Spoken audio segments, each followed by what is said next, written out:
Na aula 5, eu vou continuar o assunto anterior, tá, da aula 4. Até então, eu tinha apresentado para vocês, né, toda uma contextualização, né, conceitos elementares aí da convecção natural, falando de camada limite, temperaturas, velocidade, aquele U minúsculo. Aí eu vou mostrar agora, né, as diversas fórmulas que podem ser usadas para calcular, para obter, né, o H, aquele H minúsculo, aquele H com traço em cima, né, que é o H global, que é o coeficiente de transferência de calor por convecção, né, em que geralmente, né, são valores bem menores do que de convecção forçada, tá? Tanto que os cálculos que vocês viram aí do exercício resolvido anterior dá para encaixar muito bem, dando uma continuidade e aí aquele procedimento de sempre, né? Por exemplo, convecção forçada, calcula Reynolds, depois Nusselt, depois o H.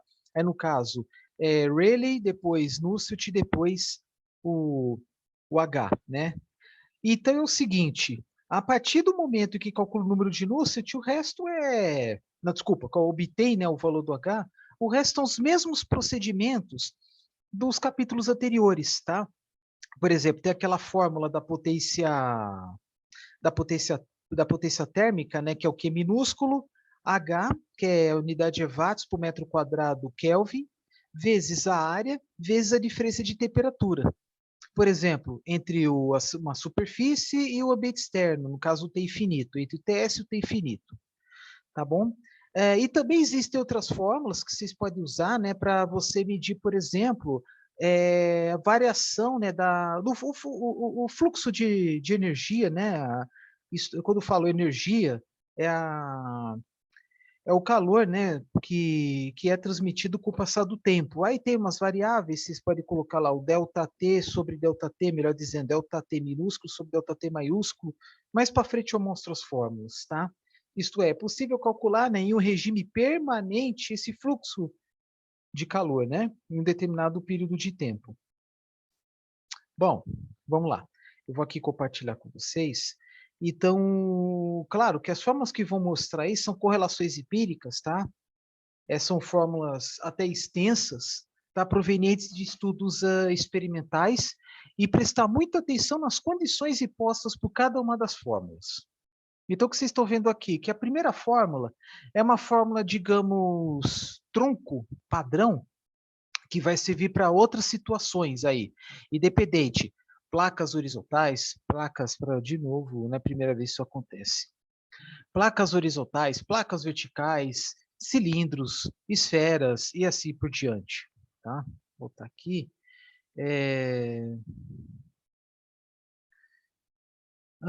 Opa,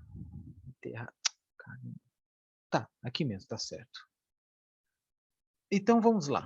Então a primeira fórmula que mostra, né, o Nusselt global é uma fórmula tronco, né, que a partir daí surgem outras fórmulas. Daqui a pouco vocês vão ver que tem umas variáveis como C maiúsculo, que depois que com aperfeiçoamento das fórmulas, né, resolver que esse C significa determinados números, partes da fórmula, enfim. Então tá aqui. Numa fórmula mais simples, a mais simples que tem é essa aqui. Nusselt global, quando é, de novo, né, ele minúsculo, né, então é Nusselt global, e um determinado trecho, pode ser, por exemplo, aí uma extensão de uma superfície vertical, por exemplo. Bom, aí igual a H global vezes L sobre K, ok? Igual a C maiúsculo vezes RA, Rayleigh, o seu comprimento, né, da placa, elevado a N. Então as incógnitas são C e o N. O que significa esse o C e o N? Aí vai depender de cada condição. Sempre quando tem essas fórmulas aparece embaixo. Normalmente, N é igual a 1/4 e 1/3 para escoamentos laminares e turbulentos, respectivamente. Aí você tem que fazer o cálculo do R do Rayleigh, né, o RA. Se for abaixo de 10 a nona, é laminar. Se for acima, é turbulento. E para escoamento turbulento, tem citou que HL é dependente de L. O que eu vou explicar uma coisa.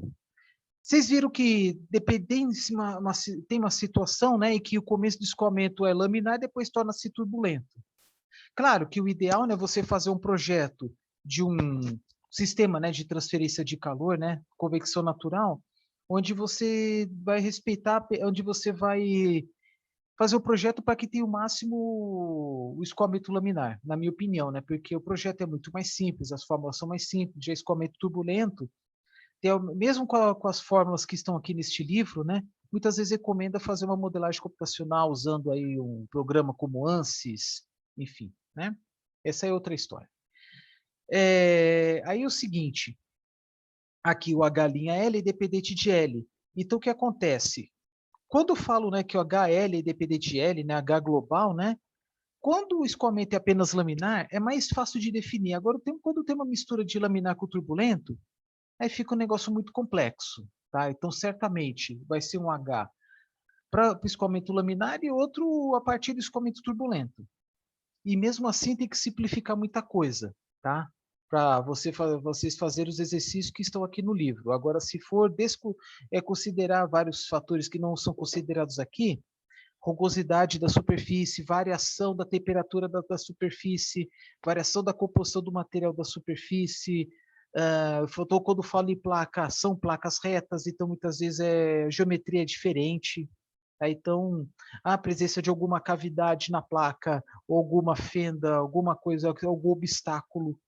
Tá? Aí não tem jeito, tem que recorrer a mesma modelagens computacionais e as fórmulas que estão aqui, elas não conseguem representar muito bem. Então aqui as fórmulas que são mostradas, não só nesse capítulo, mas em outras, né, são os casos mais simples na medida do possível. E nós sabemos que na engenharia, muitos casos são bem complexos.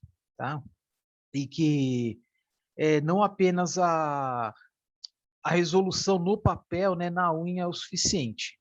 Tá? Vocês vão ver muito isso lá em trocadores de calor, que tem alguns estudos de caso que são os mais simples possível, mas na prática tem muitas situações bem complexas, bem mais complexas. Tá? Vamos lá. Aí faltou o C, né, o C maiúsculo. Está aqui embaixo, vai depender da geometria. Por exemplo, placa vertical, está aqui os valores. Daqui a pouco eu vou falar sobre eles primeiro. E aqui a forma do RA, aqui no caso RA pontual, tá? Desculpa, RA pontual não, né? Não é RA local. É o RA da extensão da placa, né? Que é o RA igual a Grashof vezes Prandtl, é a mesma fórmula que foi apresentada lá anteriormente, né? Aqui. Essa aqui vai ser a forma mais importante do capítulo. Então vamos lá, placa vertical. Expressões com a forma dada na equação 9.24, aqui em cima, né, foram desenvolvidos para a placa vertical. Olha só, primeira condição. A fórmula a seguir, você vai usar em duas condições. Primeiro, escoamento laminar, Rayleigh, RA, de 10 elevado à quarta a 10 elevado à nona. Abaixo de 10 à quarta já é considerado um valor muito baixo. No caso aí, é de 10 mil a... Eu tinha falado anteriormente, 10 mil a 1 milhão, né? Não, 10 mil a 1 bilhão. N igual a 1 quarto, né? Que tinha dado exemplo aqui, escoamento laminar. Só que para a placa vertical, C igual a 0,59. E turbulento, N igual a 1 terço, só que C igual a 0,1. De RA 10 elevado a nona até 10 elevado a 13ª. Tá? É um número enorme, né? Então, uma fórmula sugerida nestas referências aqui, uma fórmula sugerida é essa aqui. Vocês estão vendo aí a complexidade, né? Uma fórmula enorme até, né?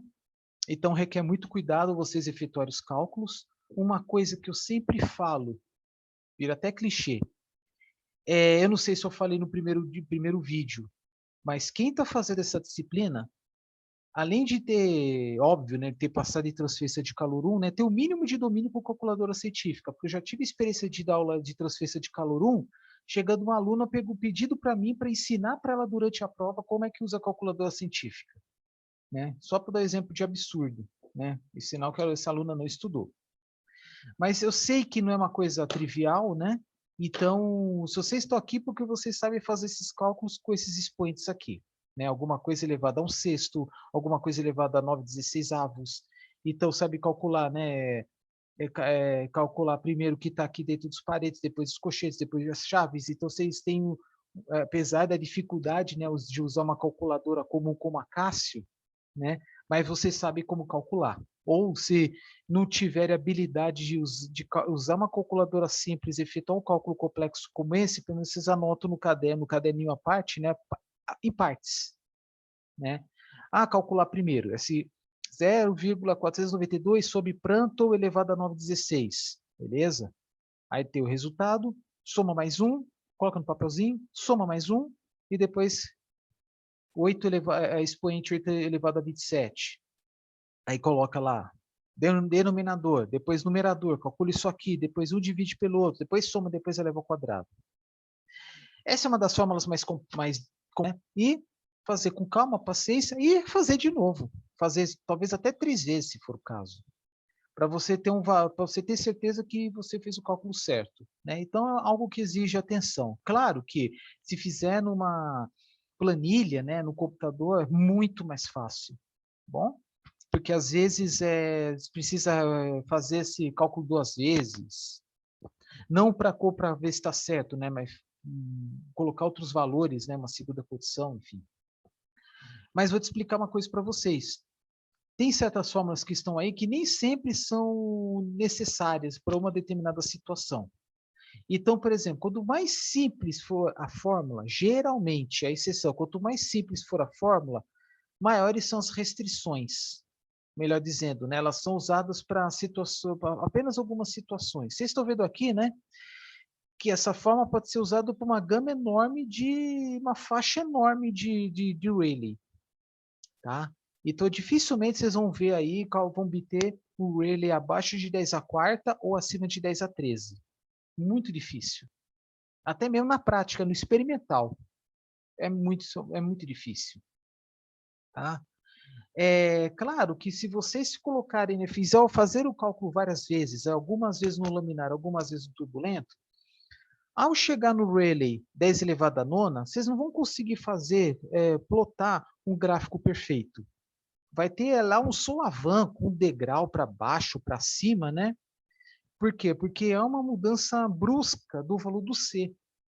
Por exemplo, de laminar para turbulento, o C vai de 0,59 para 0,10 e o N vai de 1/4 para 1/3. Então, vocês vão ver lá um degrau, né? Uma alteração abrupta.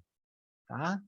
E vocês podem calcular, só de curiosidade, por exemplo, vocês usando esses valores de C e de N, até mesmo em faixas um pouco fora. Por exemplo, 2 vezes 10 a nona, usar C igual a 0,59, N igual ao quarto. E, sei lá, 5 vezes 10 a oitava, usar 6 igual a 0,1 e N igual a 1/3. Aí vocês vão ver que vocês vão conseguir plotar duas curvas, tá? Havendo até a possibilidade de uma juntar com a outra. Então, vocês vão, se isso acontecer, né, vão ver que dá para plotar uma curva intermediária entre as duas, né, para não ter esse degrau, tá, que eu estou falando para vocês. Tem alguns casos aí de curvas, aí não sei se é nesse capítulo, talvez seja nesse capítulo, se não é no outro, só pelo fato de mudar a fórmula, apesar que esse aqui é a mesma fórmula, né? Aqui o caso é menos complexo, que é mudança apenas de variáveis. Mas tem situações que tem que mudar a fórmula. Aí vocês vão ver uma diferença muito grande nos resultados, o que vai ocasionar também uma diferença muito grande no valor do Q, que é o que? A potência térmica dissipada. E isso aí isso gera aí discussões. Aí você fica imaginando, né? Será que eu estou certo? Será que eu estou errado? Mas é aquela história, são fórmulas, né, empíricas, hipotéticas, né, que nem sempre vão corresponder à realidade. Porque às vezes a realidade é algo muito mais complexo que isso. Então, de novo, são geometrias mais simples que tem. Placas, cilindros, esferas, ambos perfeitos. Tá? Então, vamos lá. Embora a equação 9.26 seja adequada para a maioria dos cálculos de engenharia, um termo... Eu já vi esse termo em português, mas, nossa, é uma que se fala, né? Um termo em inglês que foi bem aportuguesado de uma forma extrema, uma acurácia. Né? Existe accuracy, uma precisão, né? Ligeiramente superior pode ser obtida para escoamento laminar, usando, aí tem essa fórmula aqui, para RA, menor ou igual a 10 a nona. Apenas. Acima dela não tem jeito, tem que usar essa aqui. Mas e se der um RA abaixo de 10 a nona, qual que eu uso? Né? Aqui está dizendo uma precisão ligeiramente superior. Então, recomendo usar essa aqui. Tá? E, assim, aparentemente um pouco mais fácil que essa aqui, mas quase... Acho que o nível de dificuldade, imagino que para vocês, para mim, é quase a mesma. Né? Só tem um expoente a mais aqui, ele levar ao quadrado. Mas para quem já calculou tudo isso aqui, levar ao quadrado é o de menos. Então, assim, se está dizendo uma precisão ligeiramente superior pode ser obtida para escoamento laminar usando essa equação aqui, então recomenda-se fortemente que use essa equação para RA menor ou igual a 10 a nona. Acima dela não tem jeito, tem que ser essa aqui. A não ser que lá para baixo tem mais alguma informação. Gente, prestar muita atenção ao usar as fórmulas, ver as informações nas linhas posteriores. Né? A famosa, você lê o contrato, assina, mas lê a última linha. Tá? Então, leia essas linhas anteriores aqui. Quando eu vejo essa palavra acurácia, eu lembro de um professor que contou uma história na área de materiais, né? Que existem lá os diversos tipos de aços, né? E tem um aço que tem um teor de carbono extremamente baixo, quase TD2 a 0, tá? E em inglês é sweet steel. Só que o que acontece? Quando alguém lê o termo sweet steel, traduziu ao pé da letra, aço doce, e ficou popular. Não, hoje acho que não usa mais esse termo, mas ficou muito tempo assim, aço doce, aço doce, aço doce. Até lembro que o meu professor tirava sarro, falava que absurdo usar o termo aço doce. Alguém coloca o aço na boca, né? Então é isso que tem que tomar muito cuidado. Tudo bem que às vezes surge termos aportuguesados que acabam popularizando, mas sei lá, eu na minha opinião acho muito estranho, tá? Vamos lá. Então, o que mais que eu posso comentar aqui com vocês, né? Então é isso, tá? Então, é uma das formas de calcular o número de Nusselt, que a partir daí o resto vocês sabem. Tá? Pega aquela fórmula, né? Nusselt igual a H vezes L sobre K, obter o H, e a partir daí joga naquela fórmula. Q igual a H, A, delta T, você obter o Q. Tá? E é isso. Aí, por exemplo, eu falei H vezes área vezes delta T, né? Que aí vai dar a informação em watts. Ah, mas o... Deixa eu ver, watts? Isso, watts. Ah, aí vocês podem converter watt, né? Que é potência e energia, né? Coloca fator tempo aí também, né? Multiplicando por um delta T minúsculo, mas é outra história. Bom, aí a questão, né, é o A, né, a geometria. Placa vertical é tranquilo, né, altura vezes largura. Ok. Né, tomar muito cuidado, né, que a placa tem lá espessura. Então, nesse caso, a espessura não conta. Porque, por exemplo, tem uma placa, altura e largura. Você pode até considerar espessura, mas aí já é condução, né? Então, aquela situação em que tem condução e depois convecção.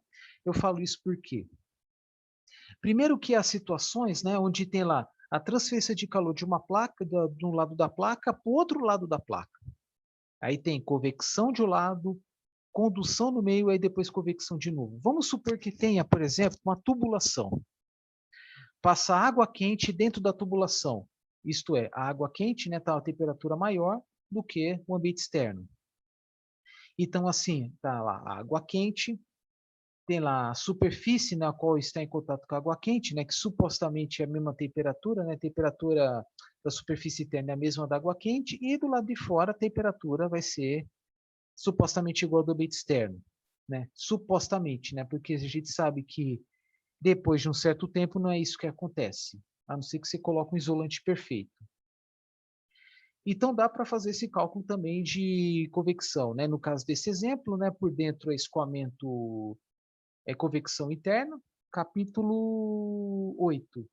Condução, capítulo 3. E depois convecção de novo, que é esse capítulo aqui. Tá? Mas vamos lá, estou falando de placa, né? Depois eu falo de cilindros. Então tem toda uma conceituação aqui teórica, tá? Para mostrar no final das contas aí as fórmulas, né? Embora essa aqui já não é usada por enquanto. Vamos lá para o 9.2, exercício resolvido. Esse caso é o seguinte, é algo parecido que eu comentei agora há pouco, né, onde tem uma fonte quente de um lado da placa e uma fonte fria do outro. No caso aqui, o fogo de um lado e o ar aquecente do outro. Só que no caso o fogo, né, ele é a fonte de calor e E nesse exercício aqui, ele não informa, não fala sobre a combustão, né, que gerou o fogo. Ele já aplica direto a temperatura da superfície. Então, o fogo é um mero detalhe. O anteparo de vidro, usado em frente a uma lareira, para reduzir o arraste do ar ambiente através da chaminé, possui uma altura de 0,71 metro e uma largura de 1,02. 0,71 vezes 1,02 é a área. E atinge uma temperatura de 232 graus Celsius. Como vocês já viram antes, né? Então, tudo quanto é cálculo tem que converter para Kelvin. Uma informação muito importante. Estamos aqui, capítulo 9, estamos falando de convecção. Até convecção, aí tem outro capítulo, capítulo 10, que é ebulição e condensação. O próximo, que é são os trocadores de calor. Até trocador de calor, vocês podem tranquilamente fazer os cálculos de temperatura usando graus Celsius. Mas chega na radiação, vocês têm que converter tudo para Kelvin. Por quê? Porque as fórmulas só são usadas apenas usando Kelvin. Não pode usar graus Celsius na calcular radiação, senão dá errado. É tudo com Kelvin. Tá? É tudo usando a escala absoluta de temperatura, na irradiação. Mas se vocês quiserem já adaptar aqui para não ter problema depois, já tudo converter Celsius para Kelvin, eu acho melhor. Para não chegar lá na radiação e você fazer confusão. Tá? Por que eu estou falando isso? Vocês podem voltar lá para o capítulo 1, tem a fórmula lá de radiação, né? Uma que usa lá coeficiente de Stefan-Boltzmann. Vocês vão ver que as temperaturas são tudo elevado à quarta potência. E as temperaturas elevadas à quarta potência são temperaturas em Kelvin. Tá? Por isso que eu falo, toma muito cuidado para não confundir Celsius com Kelvin. Se a temperatura da sala é 23, estima a taxa de transferência de calor por convecção da lareira para a sala. Tá? Então, por exemplo, até poderia calcular a convecção, né? Se tivesse aqui, por exemplo, a espessura. Aí que está a condição, né? Alguém pergunta, é só convecção natural que eu vou usar? Sim, porque aqui não está falando da espessura da placa. Se tiver espessura, aqui já está falando do que é vidro, mas são vários tipos de vidros. Eu não sei se lá atrás diferencia, mas se diferenciar, aí sim tem que calcular a condução. Mas se for para calcular a condução, tem que ter as condições da fonte de calor. Aqui é fogo, então a gente não está aqui para calcular, né, o calor gerado pelo fogo. Né? Depende muito, qual o combustível, tal, não é o caso. Então, estima a taxa de transferência de calor por convecção da lareira para a sala. Tá? Que é o quê? Que eu tinha falado anteriormente. OK igual a H vezes a área vezes diferença de temperatura. Temperatura da superfície menos temperatura do aquecente. Então, o que eu já tenho?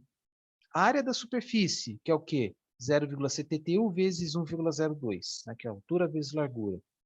TS, 232 graus Celsius. T infinito, 23. Tá? Aí, então, vocês estão vendo aí, um menos o outro dá 209? 209.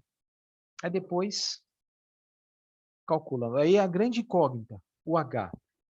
Aí é reverso. Para obter o H, preciso obter o Nusselt. O Nusselt, preciso obter o Rayleigh. E o Rayleigh é baseado nas fórmulas anteriores. Grashof vezes Prandtl igual a gravidade vezes delta, vezes beta, vezes TS menos T infinito, sobre alfa vezes viscosidade cinemática, né? Essa é aquela fórmula clássica, né? Que é isso aqui. Desculpa, faltou falar aqui comprimento elevado ao cubo. Mas que comprimento?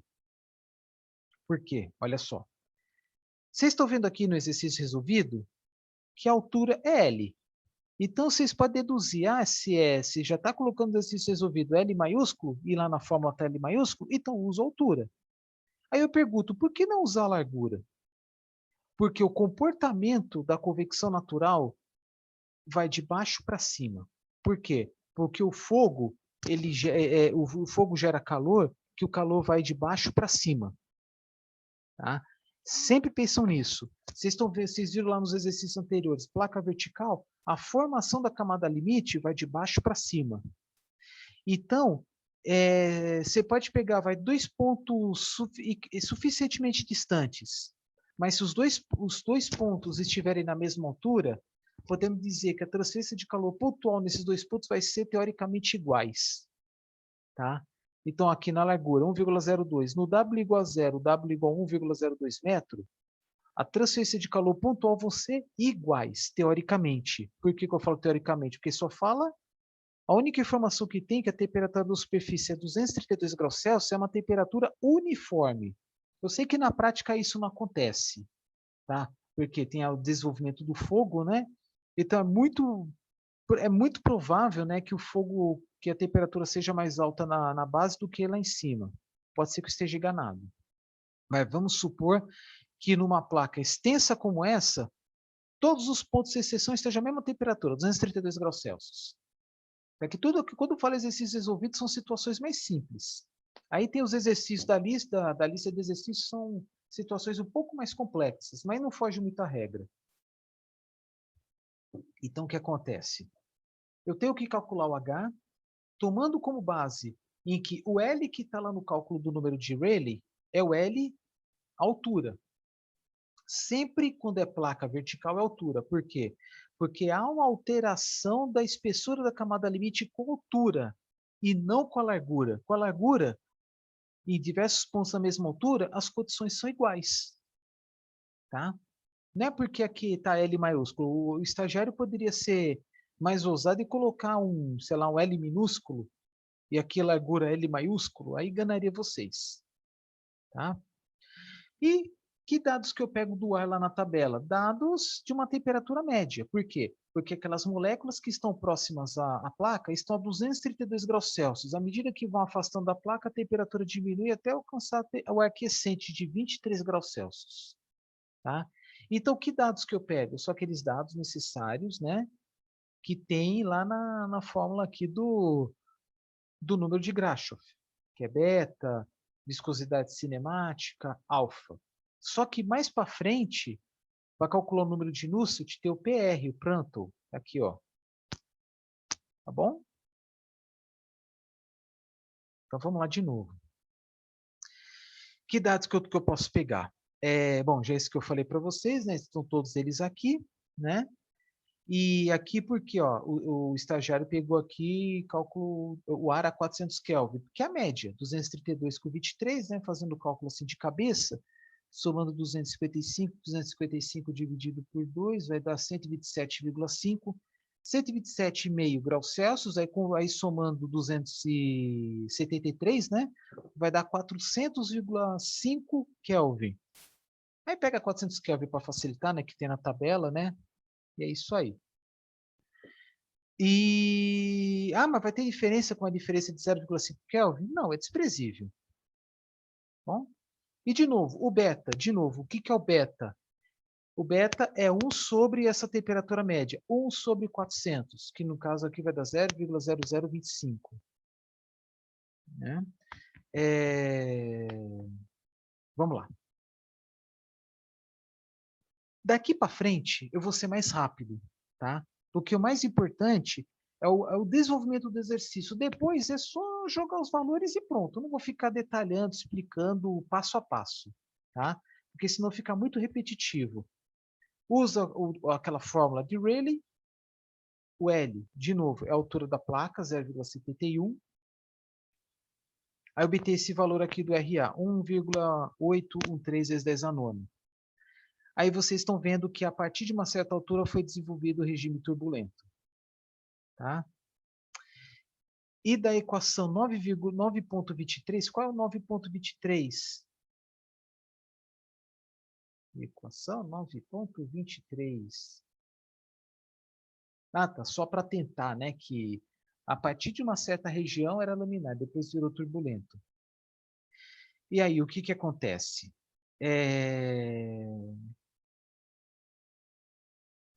Da equação 9.3, tem-se a transição para regime turbulento sobre painel, a correlação apropriada 9.26. 9,26 é aquela fórmula, a primeira, né?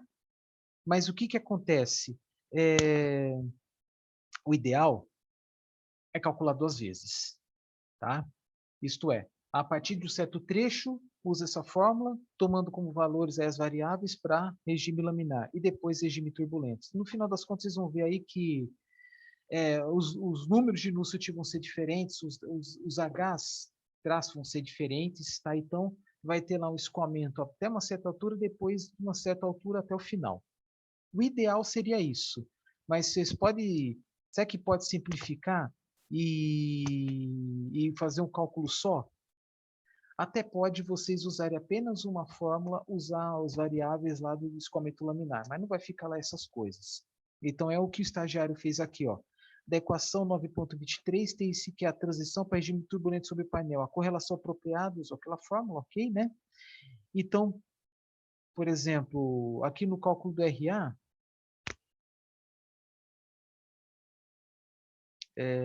não.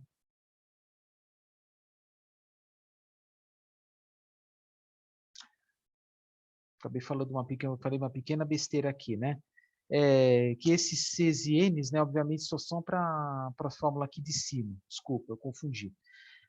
Se vocês usassem esta fórmula aqui, para essa condição no exercício, que ocorre aí, né, um trecho escoamento laminar depois turbulento, aí sim precisaria calcular o número de Nusselt duas vezes, uma no trecho laminar, outra no trecho turbulento. E aí teria que obter Hs diferentes, calcular, né, os valores de Q diferentes, vão dar resultados diferentes. Agora, nesta fórmula aqui, que é mais completa, né? Então, aqui está previsto, né? Desculpa, aqui está previsto essa situação, né? Tanto uma parte laminar quanto uma parte turbulenta, ou apenas uma parte laminar, enfim, né? Quer dizer, apenas laminar. Mas, enfim, calcula aqui o RA, né? E dentro daqui já está previsto esse trecho laminar e o trecho turbulento. E, obviamente, né, uma transição que não aparece aqui nas explicações. Mas vamos lá, de novo, usa-se essa mesma fórmula, ok, né? E aí dá aqui Nusselt 147. Tá? Certamente valor alto, né? Porque entrou no regime de turbulento. E depois joga nessa fórmula H é igual a 7 watts, watts por metro quadrado Kelvin, depois joga naquela fórmula, né, que é essa aqui, e aí obtém lá a resposta, 1060 watts. Lembra que eu falei agora há pouco, que no caso da radiação só se faz o cálculo usando a temperatura em Kelvin. Porque ó, as fórmulas vocês estão vendo aqui, tudo elevado à quarta, né? Se colocar em Celsius vai dar tudo errado. Essa fórmula vocês viram aqui vocês viram no capítulo 1, né? E o que vocês vão ver na radiação, como vocês vão obter a emissividade. Tá? Que é uma capacidade, um valor que vai de 0 a 1, depende da temperatura, depende do material. Pegar dados de tabela é extremamente simples. Tá? Que é como eu falei, depende do material, depende da temperatura. Só que tem lá no capítulo de radiação, né, algumas situações aí que mais complexas para obter a emissividade. A área, que é a mesma, né, da placa, coeficiente de Stefan-Boltzmann, 5,67 vezes 10 a menos 8, watts por metro quadrado, Kelvin é a quarta, e as diferenças de temperatura sempre em Kelvin. O que ele está dizendo aqui? Que a transferência de calor por radiação é maior que por convecção natural. É isso que acontece. Tá bom? Ah, mas e se tivesse um fluxo de, sei lá, liga lá o ventilador, escoamento. Aí certamente o valor seria maior que 1060, mas não sei se seria maior que 2355. Vai ter que calcular a parte. Então, por isso, gente, a importância do cálculo da radiação. Mas já vou antecipar vocês. Aqui o estagiário colocou emissividade igual a 1, ele estimou. Na prática, não existe nenhum material que a emissividade seja igual a 0 e nenhuma que a emissividade seja igual a 1. Sempre é um valor fracionado. Tá? E a cada temperatura tem uma emissividade diferente, entre outras variáveis que vocês vão ver depois. E o legal é que ele mostra aqui, né, que é a mesma teoria, né, que à medida que aumenta a temperatura da placa, aumenta a diferença, né, entre a transferência de calor por radiação em comparação à convecção natural. Tá? Por isso que eu falo da importância da radiação. Placas inclinadas e horizontais. Tá? Como é que vocês estão vendo aqui? Aí tem uma tensão maior, por quê? Porque placa vertical, vocês estão vendo, não há nenhuma restrição à troca térmica. Então, a troca térmica é muito mais simples. Agora, quando é placa horizontal, vocês têm que pensar, se for a superfície superior mais quente do que a superfície inferior, tudo bem, o céu é o limite. Mas e quando a superfície inferior for mais quente que a superfície superior, ou a superfície inferior for mais quente que o ar quiescente? Como é que vai ser a transferência de calor? Como é que vai ser a formação da camada limite, visto que a própria placa vai ser algo que impeça que o ar mais quente vá para cima? Tá? Então, é o que vocês vão ver agora. Aí vocês estão vendo aqui as geometrias. Por exemplo, uma placa inclinada como essa. Se a placa ela for mais quente que o fluido, independente se a placa for da esquerda ou da direita, se for da esquerda, vocês vão ver aqui que a formação da camada limite vai ser essa aqui. Né? E aí, se for a placa inferior, vocês vão ver que vai ter uma diferença no comportamento, inclusive na formação da camada limite. Tá? Aqui, por exemplo, uma placa horizontal. Vista da extremidade do escoamento da superfície inferior de uma placa fria. Né? Aqui, a letra Aqui a letra A. Vista lateral de escoamentos na superfície superior e inferior de uma placa fria. TS menor que o T infinito. Né? Então, uma condição aí que até é diferente do usual, né? Onde o T infinito, né, o ambiente o aquecente, é mais quente do que a placa fria. Então, é isso que vai acontecer. Vai formar na parte de cima uma camada limite, né? Aí estou vendo que o desenvolvimento da camada limite aí tende para baixo, né? Porque a placa é fria, mas o outro lado vai ter uma interferência. Tá? Por quê? Porque o ar quente e o ar aquecente, ele não consegue subir por causa da própria placa. Por isso que tem esse formato aqui.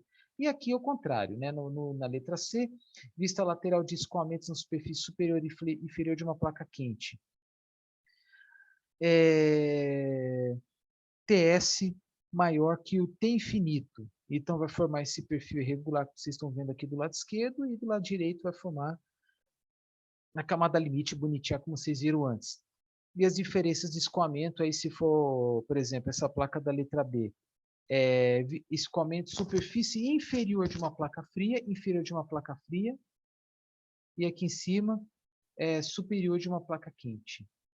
Superior de uma placa quente é mais fácil, né? O céu é o limite, né? O calor vai para cima. Bom, e aí o que acontece? Aqui, ó. Para placas horizontais de várias formas, por exemplo, quadrados, retângulos ou círculos, há necessidade de se definir o comprimento característico para ser usado nos números de Nusselt e Rayleigh. Experimentos mostraram que o único conjunto de correlações pode ser usado para diferentes formas de placas quando o comprimento é característico definido por L é aproximadamente igual à área da superfície sobre o perímetro. Por que isso? Porque vocês viram lá na fórmula lá do número RA, aqui, que tem o L. Em placa vertical, L é a altura. Isto é o comprimento ao qual ele vai formando a camada limite. Agora, em placas horizontais, isso é muito mais complexo. Por quê? Porque depende da situação, né? Superfície superior quente ou inferior quente, o comportamento vai ser outro. Então, a fórmula é essa. A área da superfície, a qual está a área da superfície em estudo, sobre o perímetro. Perímetro que é a soma dos lados. Tá? E aí o que vocês estão vendo aqui? Primeiro caso, uma placa em que o lado de baixo ele é isolado termicamente, né? E a superfície superior é uma placa fria. Escoamentos impulsionados por empuxo em placas horizontais frias e quentes. Né? Fria, temperatura da superfície menor que o T infinito. Então o fluido ele está descendo e ele é resfriado, né, devido à presença da placa fria. Então surge esse comportamento aqui. Superior da placa fria. Agora B, inferior da placa fria. Isolado termicamente em cima e frio embaixo. Tá? Superfície superior de placa quente. Tem o mesmo comportamento do segundo caso. E o quarto e último caso, superfície inferior de placa quente. Tá? Então, o fluido escoa, né, entra em contato com a placa quente, ela sobe para os limites da placa. Tem esse formato aqui. E aí tem os vários números de Nusselt. Por exemplo, aqui, superfície superior de uma placa aquecida ou inferior de uma resfriada. Aí tem esses dois números tem duas equações para calcular o número de Nusselt. A diferença entre eles se dá pelo número de Rayleigh ou limitações no que tange o número de Prandtl. Só que geralmente os números de Prandtl que a gente pega sempre são acima de 0,7, alguns é 0,707, 702, né? Dificilmente abaixo dela. E a outra é o inverso, inferior de uma aquecida ou superior de uma resfriada. Tá? 0,52 Rayleigh elevado a 1/5. Bom, eu vou parar esse vídeo por aqui, porque o próximo exercício ele tem os macetes. Tá? O próximo exercício é uma tubulação, escoamento de ar, tá? Ar quiescente, 15 graus, e dentro, se não me engano, é uma temperatura maior. Tá? Vocês vão ver com mais detalhes. Tá? Esse exercício ele exige um pouco mais de atenção. Mas basicamente é isso. Tá? É um pouquinho mais complexo, na minha opinião, fazer cálculo usando placas horizontais. E só para terminar, esqueci de mostrar para vocês, aí o que eu faço quando é placa inclinada? Aqui embaixo tem até uma fórmula, ó. Na superfície superior e inferior de placas inclinadas, resfriadas ou aquecidas, respectivamente, é, portanto, recomendado que, para delta até 60 graus, o G seja substituído por G vezes cosseno de alfa. Desculpa, G vezes cosseno de θ. Como assim? Você coloca um cosseno de θ lá na fórmula de Rayleigh. Aqui, G vezes cosseno de θ vezes beta e assim por diante. Até 60 graus de inclinação. Acima dela, já considera a placa vertical. Tá bom? Então, coloque apenas esse fator, cosseno de θ, no cálculo do Rayleigh. Aí, em vez de colocar 9,81, né, metros por segundo quadrado, que é a gravidade, coloca 9,81 vezes cosseno de 60 graus, né, no máximo, né, no caso, cosseno de 60 graus é igual a 1/2. Né? E é isso. Tá? Então, eu vou parar por aqui. Tá? O próximo vídeo, vou lançar esse exercício aqui. Aí tem outros conceitos aí que são um pouquinho mais simples, na minha opinião. Tá? Então, é isso. Até. Deixa eu parar aqui.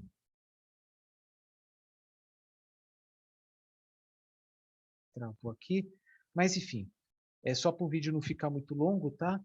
E aí, no próximo vídeo, eu dou continuidade. Exercício 9.3. Até mais tarde.